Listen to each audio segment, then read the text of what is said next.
By the end of this video, I promise you, you will not only understand this user interface, but you will know how to optimize it to give you the best chance to roll the best quality of the stones. You will know what that means by the end of the video. You will be able to determine for yourself if it's a good quality stone, and you will also know how to equip the stone in order to not only get the massive bonus stats, but also get the engraving set bonuses that will give you massive stat boost to your hero and different bonuses that are highly important as you upgrade your hero's strength.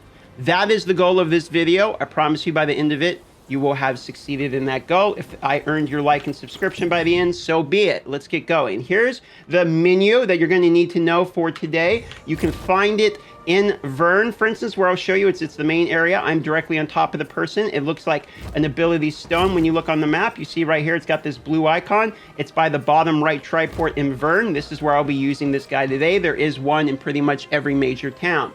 Now, when you talk to the gentleman, it's going to show you two different types of stones. The ones that are currently being faceted, and you can see I did half of one here, so you can see that it says faceting up here. And this one is not through the completion of faceting. And we're going to talk about what faceting is and all that in a moment. I just got to first let you be able to determine the different types of stones. So I have been halfway through this. At this moment, because it's halfway through the process, I have to continue the rest of the faceting process and also continue the negative part of the faceting process before it will complete the facet and make this stone equipable. So if you're wondering why stones aren't equipable, it's because they don't look like this. You see how there's the two different looks? This is an unfaceted one, meaning it still has the opportunity of RNG the row, which again, we'll explain in a second.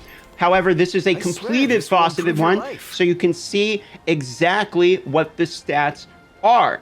Okay, it shows right there, and I can right click it to actually equip that, which then if I go and look at the engravings, it switched my engravings, and you can see it came with lots of negative ones. If I put back my old one, you can see it switches the engravings. If you don't know what engravings are on this channel, I've already covered that. Look for the prior video to explain engravings. It's basically bonus abilities that are passives that are equipped by both these stones as well as your accessories. Basically everything on the right side of your gear panel.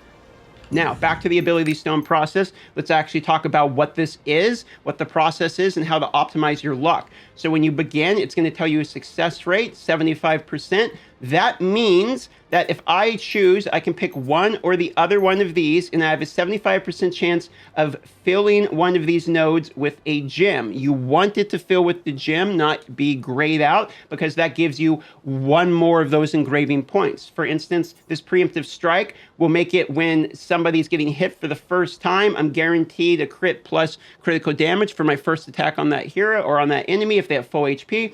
So I like that one a lot, let's say, and I want my 75% chance to go on this one. So I click, and we got unlucky. We rode the 25% chance, and it grayed out, meaning this node is now completely forsaken, but we still have this many opportunities left to get another node.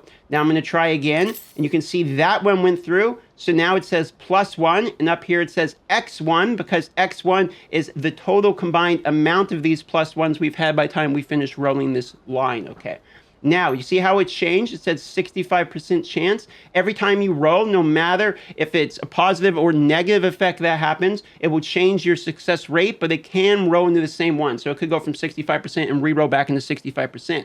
It is completely random what the success rates will be. So keep in mind that that is the opportunity of percentage for this to be a positive effect. However, on the bottom, it says chance of cracking. What's the red one? The red ones are what you don't want. Basically, you can get nodes for negative effects, which will reduce your stats, and obviously we don't want that. So when we have a 65% success rate, we also have a 65% basically failure rate, which is where it says chance of cracking, which is good. So essentially how it works is the high percentages you need to use at the one that you think is the next important one to conquer, basically, for your nodes. Well, how do we know which is the next one we should put a percentage on? Well, in most of these nodes, you can see at level 5 node is when it activates the level 1 version of this ability.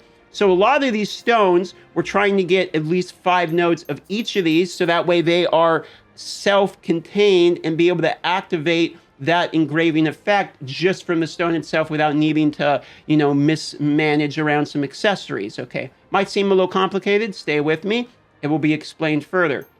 here we go. So I have 65% chance. Let's say I want the adrenaline one now. I'm going to click here. We won the 65% chance. Now it's 55. Maybe I don't think that's high enough percentage chance for me because I want a higher one. So I'll try the 55% chance of getting a grayed out one and cracking. Okay, we lost the 55, meaning the 45% chance of it not cracking happened. And now we have the +1, which is bad. So now we have a 45% chance of it's cracking and a 55% chance of it being another +1. However, up here we have a 45% chance of it being a +1 and a 55% chance of it graying out because it's positive. It flip-flops once again.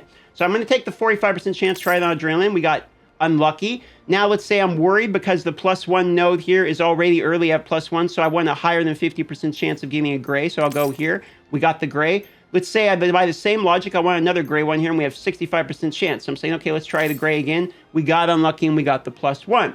55% chance, we go here. 65, we decide to go here. 75, we go here, right? Now I'm like, okay, I only have 4 left, and I'm X2. I know I need 3 more nodes, so anytime it's at the higher, like the 65 or 75% chance, I'm going to need to put those here. Got unlucky. Now we know all 3 of these have to land if I want Preemptive Strike to be activated from only the Ability Stone. So we go here, got +1. We need 2 more +1s. Got grayed out. Now we go here, grayed out. So now we have +3 on the Preemptive Strike, and this line's completed. I can no longer click on it. I can't re-roll this. It's done. Okay, so now above it, adrenaline, 75% chance. We'll try that. Unlucky, 75, got +1, 65. We'll go to 55 here, 45 here, 55 here. Now you can see we're X3 and X3. So we want the 65, got unlucky. Okay, X3. So now we only have 3 nodes on both of these. This is a very bad stone, okay? 75% chance of cracking. It doesn't even with 75 and 65. Unlucky. So now it's going to complete the faucet. Now it is equipable. Now, you notice on the bottom here where it says additional fauceting bonus 6 successes. If this was way higher, if it's 12 successes or higher, you actually end up getting bonus stats, bonus vitality, okay? And I will show you that here.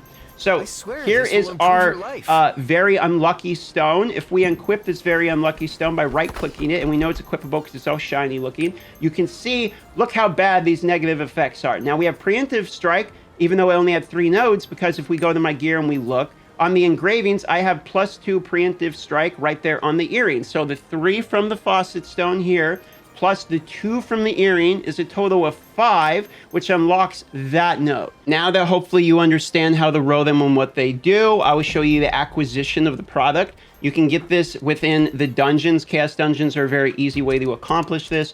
If you look, you can go to Guardian Raids, and even the Guardian Raids would drop it as well. Stones are not the hardest thing to get. There's one other thing you should keep in mind. Stones, the rarity is not the only thing that determines the quality of the stone. They also have something called restricted trading item level, and you can see there will be tier 1, tier 2s, etc. If you look at the restricted trading item level on the stats, very often the ones that have the higher restricted trading item level are going to be better, not because of the random engraving effects, those are random, but by the amount of vitality. You can see this has 5,912 is 840 trading level. This one here is a 460, but it's a legendary, and it still doesn't even have a third of what the epic one of the next tier does, okay? So for that reason, it is very easy to tell which ones you should be using.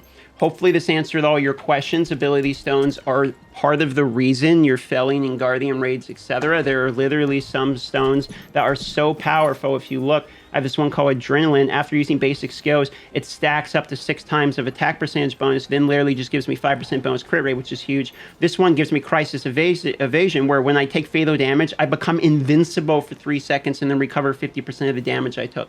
Like, there's nuts effects, and that's why you're not doing as much damage. So get your stones, get them fauceted, get them equipped, which go right here. And again, if you can't equip it, it's because you haven't completed the faucet of it. It only costs silver to faucet them. You can dismantle them even after they're already fauceted. So we had that one garbage one, put it in here, dismantle it anyway, and I got some clear powder back. You can then take that clear powder and use it in the traders over here, and you can just straight up, it's one of these actually, I think it's, you're gonna have to forgive me, I forget exactly which trader it is off the top of my head. It might be actually this guy up here. You can then take these materials that you got from disenchanting and you can turn them into more ability stones. Like basically you get these guys here, and it's one of these around here. Might be one of these guys. You'll find them. It's one. There's only like 3 or 4 of these to talk to, but basically you can exchange the stuff that you dismantle the stones out. You see, I have a ton of these here, and you can use it to actually buy. See, the Noble Stone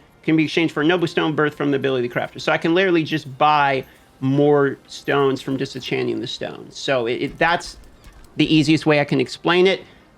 It's really not that complicated. You just have to learn that the percentage chance when you're fauceting it is both for the chance of it fading out on the bad ones and being successful on the good ones. So it's a catch-22. Love y'all. Thanks for subscribing and liking. If I earned it, not going to beg for it, but it does help a lot.